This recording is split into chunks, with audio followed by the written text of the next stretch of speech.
بابا بابا بابا يا بابا. ايه عاوز ايه؟ انا نازل اروح اقعد شويه مع اصحابي وجاي. روح بس اوعى اتاخر. حاضر يا بابا.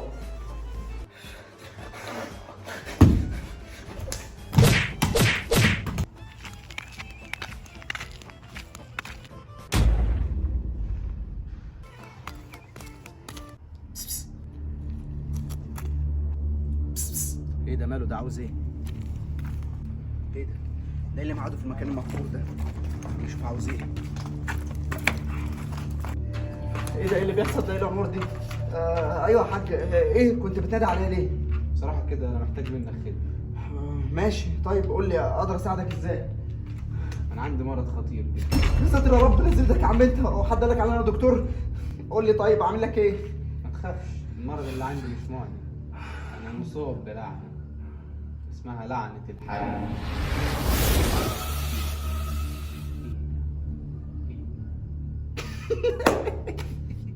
ايه يا عم الهبل اللي انت بتقوله ده؟ سيبني بقى اقول لاصحابي عشان انا متاخر عليهم جامد جدا.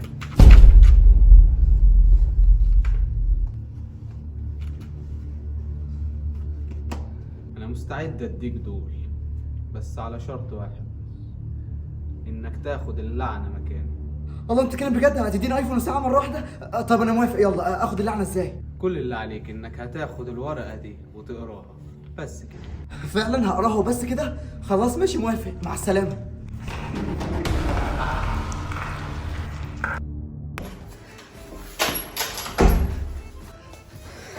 الله، ايفون مساحه في يوم واحد قد ايه؟ انا محظوظ جدا.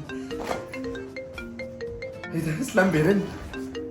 الو. ايه يا زميلي عامل ايه؟ بقول لك انا واقع في حوار وعاوزك معايا. الواد انا ساعه بيقول اني كذاب واني بسرق الاكل بتاعه في الفصل. عاوزك كده لما نقعد مع بعض تقول قدامه كلمتين حلوين تخرجني من دماغه. انت تعرف عني برضو كده يا زميلي اني بسرق اكل. انت تكذب يا اسلام؟ ده انت عمرك يا اخي ما كدبت ولا كدبه واحده بس في حياتك، ولا حتى كدبه بيضه. انت تسرق الاكل على اخر الزمن؟ ده انت بتطلع السندوتش من بوقك وتوزعه على كل اصحابك. يا ريت كل الناس زيك يا جدع. بقول لك ايه، سيبك من الواد انس ده وانا هبقى فاهمه لحد غيرك. خلصانه يا زميلي، ماشي سلام. سلام. ايه ده؟ ما نشوف بقى الورقه دي بتقول ايه. أنا الكذبة المقدسة أتعهد أنني لن أكذب أبدا، وإنني إن كذبت فسوف أتحول لرأس قردا وحشيا وجسد حمارا بيضاويا. إيه الكلام الهبل ده؟ أنا رايح جسمي شوية بقى وبنزل لأصحابي أتفشخر عليهم بالحاجات اللي معايا.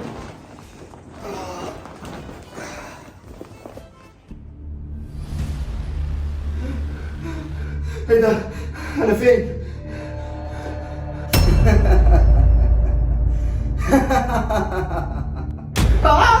انت مين يا عم انت؟ انا خادم اللعنه. اللعنة انا مش فاهم حاجة. اللعنه اللي انت قبلت انك تاخدها بسبب جشعك وحبك للفلوس. انا ما خدتش لعنة، انا خدت ايفون الساعة دول بس. الورقه اللي انت قريتها قبل ما تنام فيها سر اللعنه، وانت قريتها واتنقلت ليك. يا نهار ازرق. طب وفيها ايه اللعنة دي؟ دي اللي هتخليك عمرك ما تكذب ابدا وهتقول الحقيقه دايما. لا استنى، انا ما سبتش لوحدي. لا.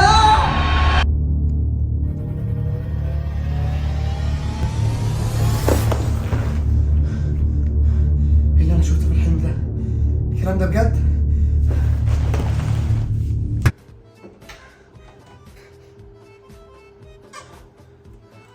ايه يا ابني كل النوم ده؟ انا كنت لسه صحيك دلوقتي حالا عشان ميعاد الدرس بتاعك. مش عندك درس دلوقتي؟ دروس؟ لا انا كنت بضحك عليك يا بابا، انا ما عنديش دروس في الميعاد ده. انا كنت بروح العب مع اصحابي. انا ما بروحش دروس اصلا، والفلوس اللي كنت باخدها منك للدرس كنت بروح اضيعها في الخروجات والاكل. ايه؟ ايه اللي انت بتقوله ده؟ انت كمان ما كنتش بتروح الدرس اصلا؟ واكيد بقى كل الخروجات دي كنت بتاخد فيها العربيه بتاعتي، وبسبب تهورك اخوك كوفا حب يقلدك واخد المفاتيح مني ونزل يجرب زيك ورجعها لي مكسوره. لا لا يا بابا، شوفها اللي كسرها ده انا اللي كسرتها بسبب ان كان في ضابط مرور بيجري ورايا بالعربيه عشان قال هات الرخص وانا ما كانتش معايا، فجريت بالعربيه لحد ما دخلت بيها في شجره وكسرتها. كمان ده انت يومك ازرق النهارده. طب لحظه بس، طب بابا اشوف مين بيرن وبعد كده نكمل كلامنا. ماشي مستنيك. ده طلعت ماما يا بابا. ثانيه واحده بس هرد عليها. الو. ايوه يا ماما. ايوه يا يوسف، عامل ايه؟ الحمد لله تمام. قول لباباك ان هي اخر النهارده وان ما يفكرش يبص لستات او يجيب ستات البيت.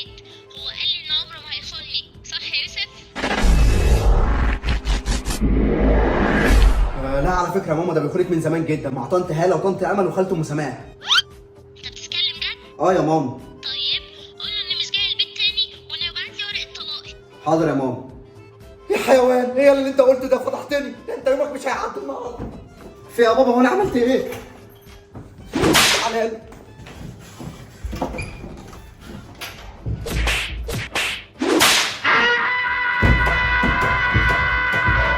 A few moments later. اخد جزاءه. يا جسمي هو بيضربني ليه؟ انا عملت له ايه؟ انا بروح اقعد عند اسلام صاحبي عشان ما يجيش يضربني تاني. يا زميلي عامل ايه؟ الحمد لله يا اسلام. ازيك يا انس؟ الحمد لله يا يوسف. اهو يا زميلي انس، قول له بقى يا معلم ان انا عمري ما اخد حاجه من حد وكده، وان انا اسلك انسان على الارض.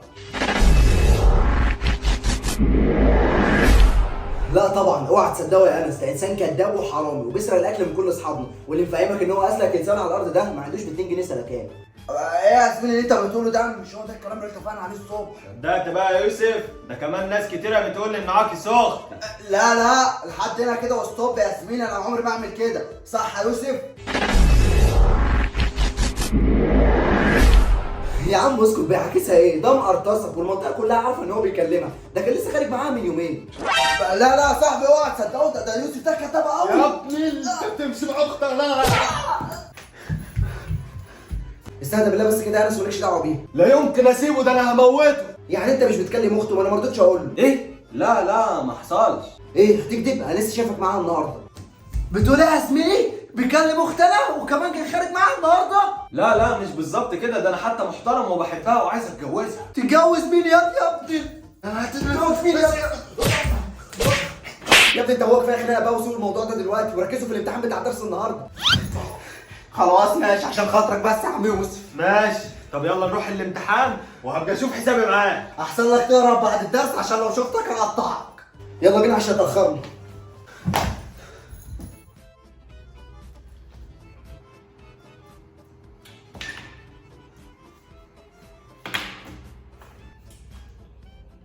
ولاخر مره بحذر، اللي هلمحه بيغش هديله صفر في الورقه بتاعته، وهخليه يخلي ولي امره يمضي على الورقه ويجيبها لي لحد عندي اشوفها بنفسي.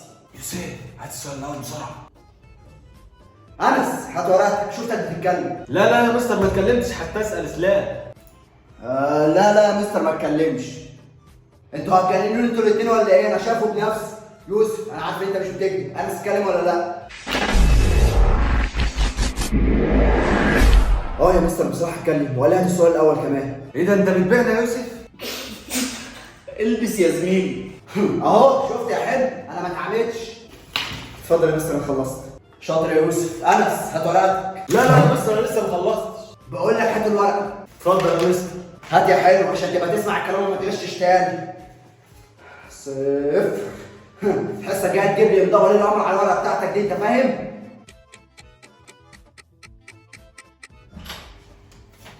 بابا ايه ده؟ انت ليه منعمك بره على الانتريه؟ اما ادخل انا كمان اريح جوه في الاوضه.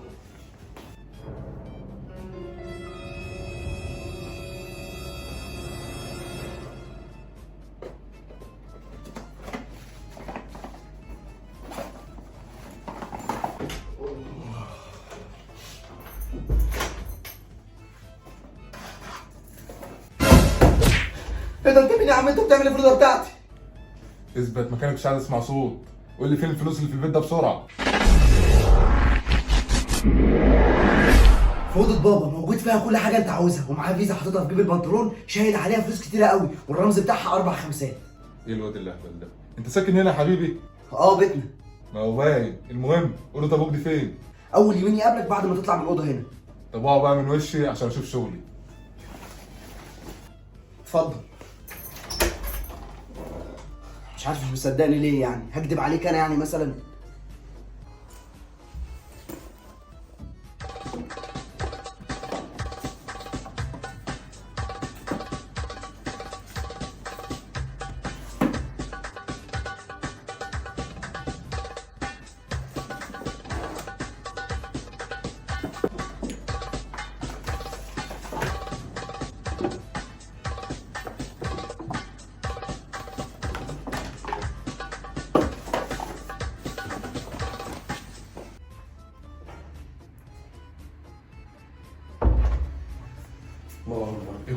ودي كده الحاجات دي تنفع 200,000 جنيه.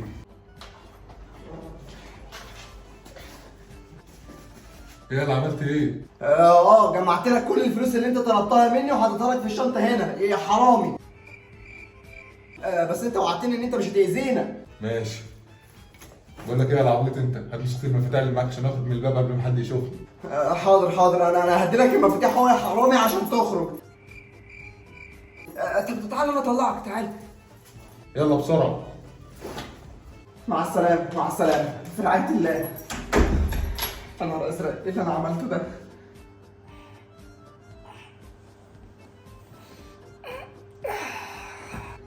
تاني مصحك انت كمان دلوقتي، حركت يعني تنام تاني. ايه ده؟ ايه يا ابني انت اللي موقفك بره على الباب كده؟ وبعدين ايه الكركبه اللي كانت جوه في الاوضه دي؟ كنت سامعها وانا نايم، انت اللي كنت بتعمل الدوشه دي؟ لا يا بابا مش انا، ده الحرامي. ماشي. ايه؟ حرامي ايه؟ وبعدين انت سبت تمشي كده عادي؟ وانا كنت هعمل ايه يعني يا بابا؟ ده كان هيموتني، ده ثبتني بسلاح، ده حرامي عنيف ما بيرحمش. وبعدين يا بابا انا كنت عمال بعلي صوتي على امل انك تصحى وتمسك الحرامي وانت رايح في سابع نومه. ما انا كنت جاي من الشغل تعبان يعني، ما مين هيصرف عليكم؟ ايه يا اخي، كان ثبتك يا اخي ولا موتك؟ المهم اخد ايه؟ اخد فلوس الجمعيه اللي انت لسه قابضها. يا ابن الصرمه شقى عمري وانت سبته؟ لا. ايوه كده طمنتني. لا انت فهمت ايه؟ انا قصدي لا ما سبتوش غير لما اخد الفيزا بتاعتك. قلبي، تعالى المرتب كله بتاعي يا ابني لسه نازل النهارده. لا حول ولا قوه الا بالله يا رب، حسبي الله ونعم الوكيل فيك. مخلف عيل اهبل يا ربي، ما عندوش عقل خالص. طب ايه رايك بقى المرتب ده كله هتخصم من مصروفك لحد ما تسدده؟ حاضر يا بابا ماشي، بخصمه من المصروف، بس هدي نفسك علشان صحتك. انت كده كده اصلا مش بتديني مصروف من اساسه.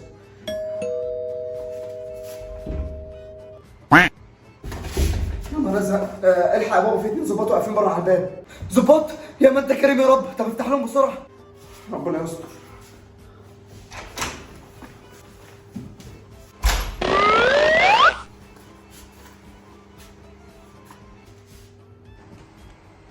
معاك الرائد سميح الانصاري.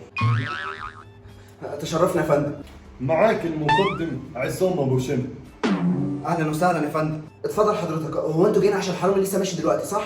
لا حرامي ايه؟ احنا جايين هنا عشان جالنا بلاغ ان في حد هنا بيدور على اثار في بيته. لا مش احنا، هتتفضل شوف شقتنا براحتك، مش هتلاقينا عاملين فيها اي حفره ولا اي حاجه، الشقه كلها سليمه. واضح شكلها شقه جميله فعلا يا فندم. عندك حق. تفتكر المتر هنا يعمل كام؟ يوه ده ما يقلش عن يا فندم. الاسعار ولعت. المهم، تفتكروا مين هنا في المنطقه يكون بيحفر عن اثار؟ انت عارف. بص حضرتك، الشقه اللي قدامنا مش بنعرف ننام منهم من كتر التخبيط، فاكيد هم اللي بيحفروا. حتى اسمع كده ساعتك هتلاقيهم هم اللي شغالين.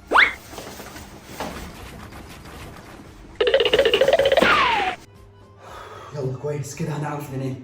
ايه اللي انت عملته ده؟ وديت الناس ورا الشمس، دي فيها اعدام دي. اعمل لهم ايه يعني يا بابا؟ احنا فعلا مش بنعرف ننام منهم، اكذب يعني؟ حسبي الله ونعم الوكيل فيك، دماغي هتفرقع بسبب غبائك. لما ادخل اعمل لي كوبايه شاي.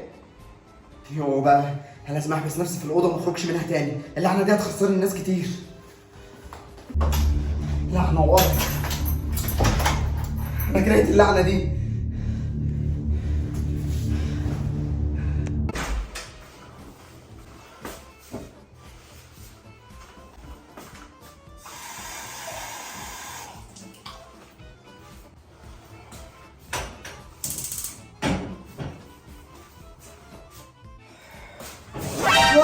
ايه ده؟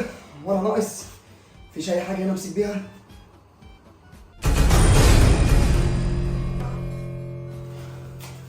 كويس، ورقه اهي امسك بيها.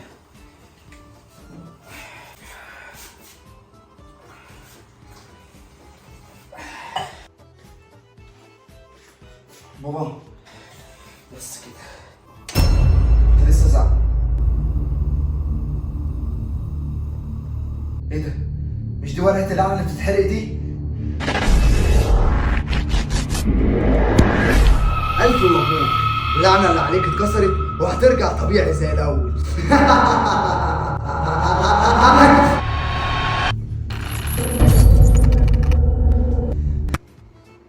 بابا ايه يا بابا في ايه؟ انت ايه اطرش ما بتسمعش؟ بقالي ساعة بقول لك قاعدين وانت مش موجود. اتفضل يا بابا عدي.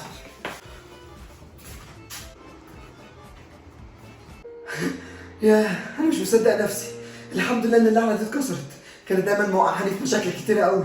انا متخيل ان انا لو كنت كدبت في كل المواقف اللي حصلت اللي دي من الاول وما قلتش الحقيقه خالص كان زماني ما عملتش المشاكل دي كلها. يوسف يا ابني، عاوزك تجاوب بصراحه على طول وتقول الحق دايما حتى لو كان السيف على رقبتك، لان الكدابين دول جبنه، ولو انت نجيت في الدنيا بالصدق في الاخر عمرك ما هتنجح، هتروح من ربنا فين؟ كمان جايز لو الصدق وقعك في مشاكل في الدنيا فاكيد ربنا ليه حكمه في كده، وانك تقع في المشاكل دي احسن بكتير جدا وخير ليك. ربنا عالم الغيب يا يوسف يا ابني، وعسى ان تكرهوا شيئا وهو خير لكم وعسى ان تحبوا شيئا وهو شر لكم. كلام بابا هو اللي صح. انا عمري في حياتي ما اقدر اوصل لاي حاجه في الدنيا دي بالكذب، حتى اعز الناس ليا اللي كنت بكذب عشانهم عشان انجيهم من اي مصيبه وقعوا فيها، مش هيفيدوني باي حاجه ولا حتى هيدخلوني الجنه، بالعكس دي كميه سيئات كتيره جدا هتتحط في الميزان بتاعي. انا خلاص من هنا ورايح هقول الصدق دايما. ونصيحة برضو ليكم انتوا كمان، مش مستاهلة انك تكذب صدقني، ولو حتى كدبة صغيرة. ما تخافش من اي حد غير ربنا، مفيش اي حد يستاهل انك تغضب ربنا علشان تفرحه هو.